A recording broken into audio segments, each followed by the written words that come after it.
Hello students, welcome back to my YouTube channel KMX Academy. Students, today I am going to discuss about second SLST 2025 state level selection test. Okay, that's going to be organized by West Bengal Central School Service Commission. Okay, जैसे हम लोग सबको अभी news के through ये बात पता चला जो काफ़ी दुखद है कि 2016 में West Bengal central school service commission के द्वारा जो फर्स्ट एसएलएसटी के तहत 26,000 वैकेंसीज को भरा गया था, सुप्रीम कोर्ट के ऑर्डर से पूरा पैनल को कैंसिल कर दिया गया।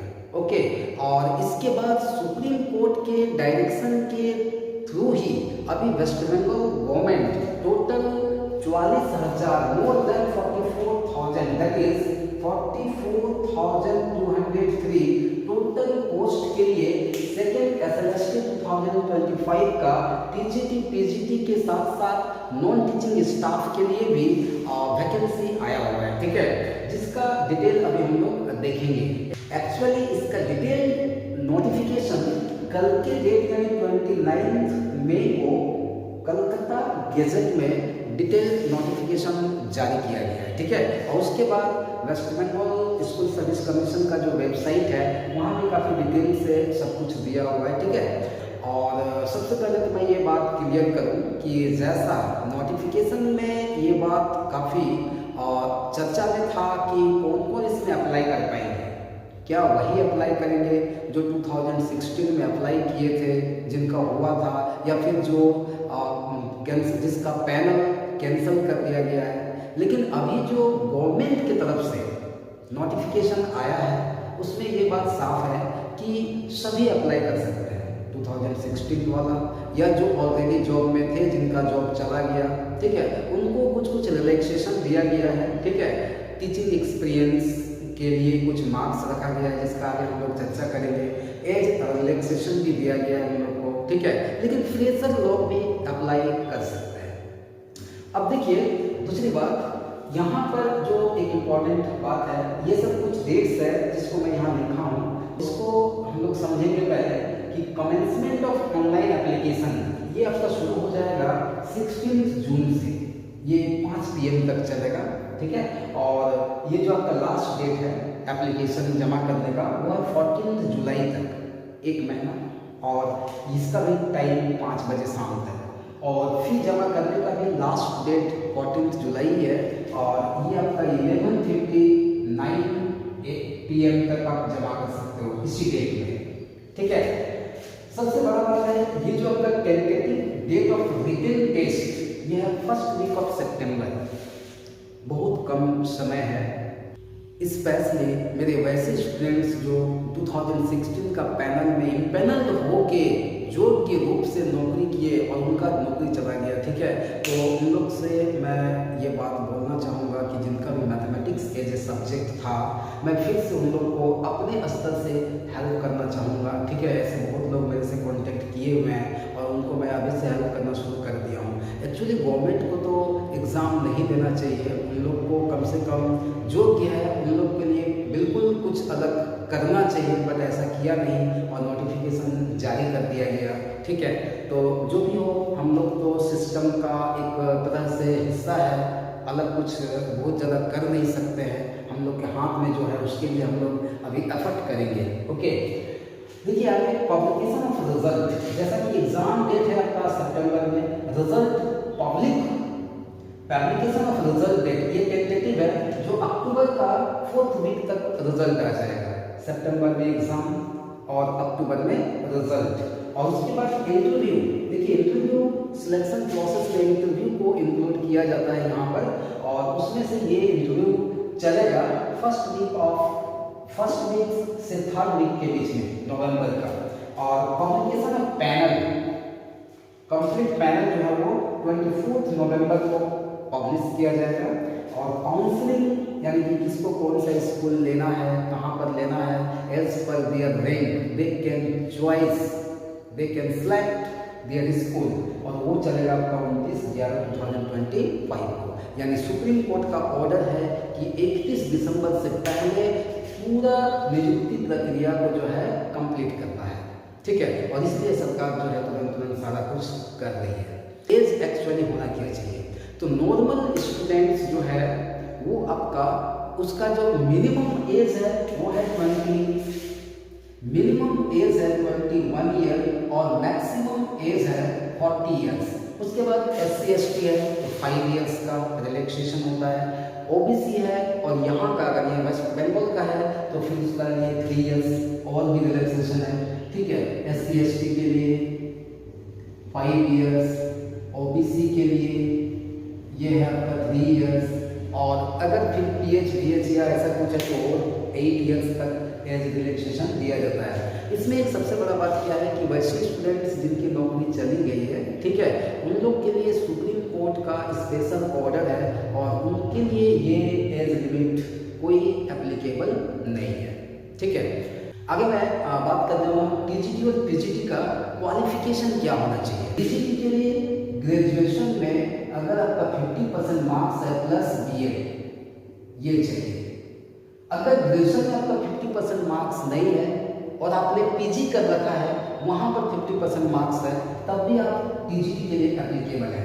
और PGT के लिए क्या है, PG में मिनिमम एटलीस्ट 50% मार्क्स और प्लस BA जो नॉर्मल क्वालिफिकेशन होता है TGT PGT उसके लिए। एक्चुअली इस पोस्ट को नाम दिया गया है 9, 10 और इस पोस्ट को नाम दिया गया है 11 to 12।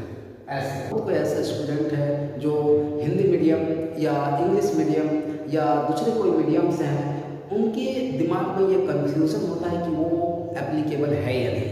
तो मैं साफ साफ ये बात बताता हूँ कि देखिए टोटल 7 मीडियम में वैकेंसी आता है। ठीक है, एक आपका हो गया बंगाली, ठीक है, इंग्लिश प्योर इंग्लिश मीडियम, फिर है हिंदी मीडियम, इसमें हिंदी और इंग्लिश होता है, दूसरा कुछ नहीं, फिर है नेपाली, उड़िया, तेलुगु, उर्दू, इस तरह से टोटल 7 भाषा में 7 डिफरेंट मीडियम्स की स्कूल अवेलेबल है और उसके वैकेंसीज भी सेपरेट दिया हुआ है। अभी मैं बात करूँगा आगे। ओके, और कोई भी अदर स्टेट का हो जनरल कैटेगरी में आराम से अप्लाई कर सकते हो। हाँ, रिजर्वेशन तभी मिलेगा अगर आप इस स्टेट के रेसिडेंट हो तो, यानी वेस्ट बंगाल के रेसिडेंट हो तभी आपको रिजर्वेशन का बेनिफिट मिलेगा। अदरवाइज जनरल कैटेगरी में आप आराम से अप्लाई कर सकते हो। अभी मैं डिटेल से बात करूंगा थोड़ा दोनों का सिलेक्शन प्रोसीजर इस बार बहुत कुछ चेंज हुआ है। देखिए सिलेक्शन प्रोसेस की अगर मैं बात करूं तो इस बार थोड़ा सा चेंजिंग इसमें लाया गया है। ठीक है, पहले केवल 55 मार्क्स का होता था ये, और उसके बाद इंटरव्यू होता था ये वाला 10 नंबर का, ये नहीं था, इसको इस बार इंक्लूड किया गया है। ठीक है, साथ ही साथ यहाँ पर एक टीचिंग एक्सपीरियंस ये वाला भी बहुत पहले इन सर्विस टीचर बॉक्स के लिए था, इस बार इसको भी इंक्लूड किया गया है, ये तो पहले ही था। ठीक है, तो देखो क्या है, रिटन टेस्ट ये है 60 मार्क्स का, यानी अगर आप मैथमेटिक्स के हैं तो आपको मैथ से 60 मार्क्स पूछा जाएगा। ये दोनों ही में है, यानी दोनों के लिए है, TGT और PGT दोनों के लिए एकदम सेम पैटर्न है।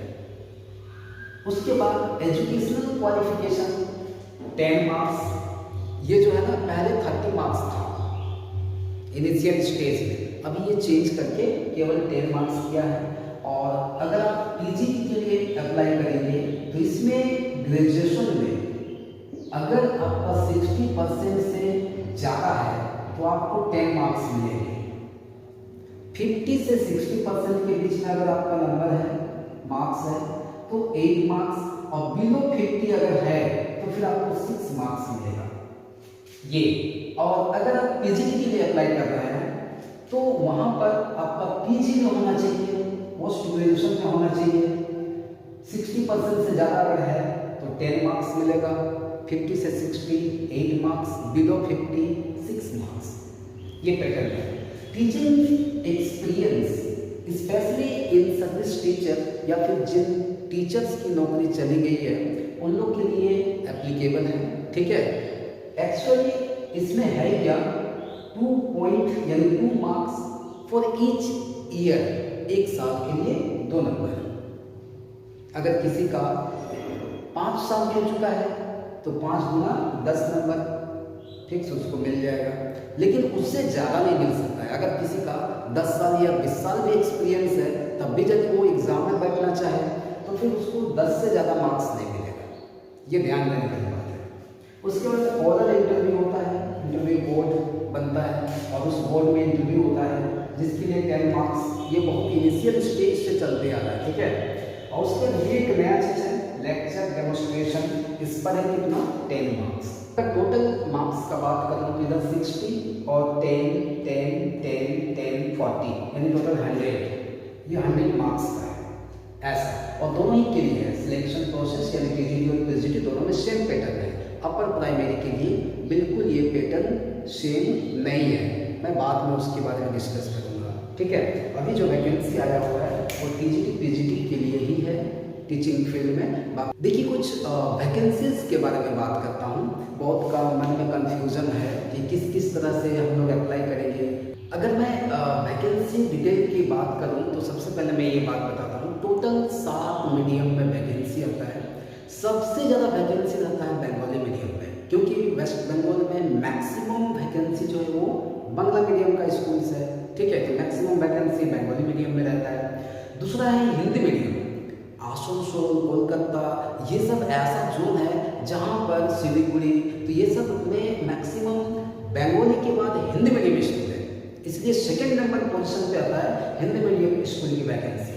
और जनरल कैटेगरी में ऑल इंडिया से एनीवन कैन अप्लाई, ये बात क्लियर है, ठीक है। लेकिन रिजर्वेशन आपको नहीं मिलेगा, ठीक है। तो देखिए 7 अलग अलग मीडियम में वैकेंसी चूँकि आता है और सभी मीडियम के वैकेंसी को काफ़ी डिटेल्स में यहाँ लिखा नहीं हूँ, लेकिन हिंदी मीडियम ये जो मैं वैकेंसी अभी यहाँ डिस्कस कर रहा हूँ ये हिंदी मीडियम स्कूल्स के लिए है, जो मैं कुछ ही सब्जेक्ट में लिखा हूँ। जैसे एजुकेशन का मैंने लिखा, फिलोसॉफी का मैंने लिखा, ठीक है। मैं जैसे एग्जाम्पल बताता हूँ, जैसे मैं यहाँ पर इंग्लिश सब्जेक्ट की बात कर रहा हूँ तो टीजीटी में यानी 9-10 के लिए टोटल मेल फीमेल ये है 266 पोस्ट और ओनली फीमेल के लिए है 53 पोस्ट, ठीक है। और 11-12 में मेल फीमेल ऐसा पोस्ट है 20 और केवल ऐसा पोस्ट यानी कि जो गर्ल्स स्कूल है जहाँ केवल फीमेल अप्लीकेबल होता है वहाँ पर आपका कितना पोस्ट है 4।